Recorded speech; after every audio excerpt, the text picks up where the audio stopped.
Since we've been around, I think we've lost some clients, won some clients, lost a building, gained an amazing building. Yeah. Had a couple of fights with each other.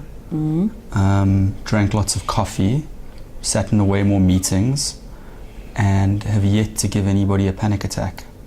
I suppose in terms of the work, I mean, we had a fairly good run at Cannes, because that was I think probably the first piece of work that we did as ECDs. Under our kind of tenure. Since starting March, and we got those 2 golds and something for else. The certified pre-owned radio, the Mercedes-Benz radio that Jared and Greg did. Yeah, which was really nice. Which is awesome, and it's it was great, because it's one thing doing the work yourself, it's another getting or helping another team to do that. And they're already a great team, like all on their own.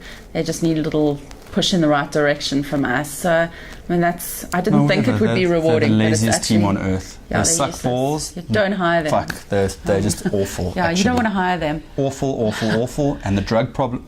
Yeah, Jared's drug problem.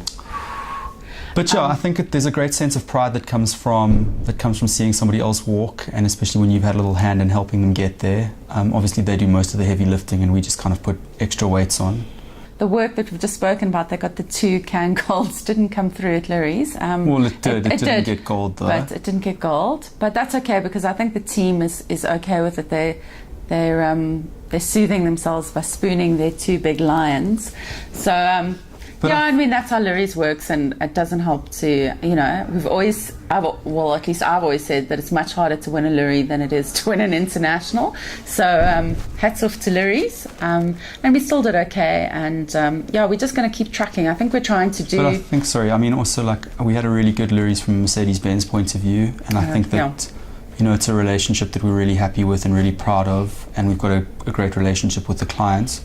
And she's a big fan of creative work, and I think that's always half the battle is coming up with the ideas. The other half is kind of selling the ideas. So I think this year as well for Mercedes, which was really nice, is we kind of had a full spectrum of mediums used, ranging from radio, TV and print, and it was cool that all these different things, and actually tactical print as well, that we kind of are starting to do more campaigns and kind of integrated thinking around them, which is also indicative of the kind of work that we're going to be doing in the future. And looking at new mediums and kind of new spaces.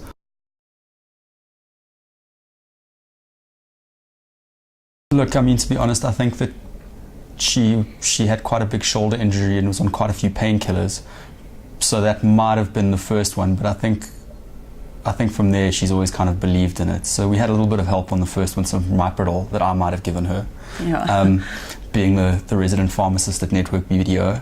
But I think from there on, we've just shown her that time and time again. The next year she wasn't on the drugs, and she still bought stuff. So she knows that it works, and she really believes in it, and it's just awesome to have somebody like that to work with. It really makes a big difference to what we do. Yeah. I mean, she's a German lady with a sense of humour. Where do you get that from?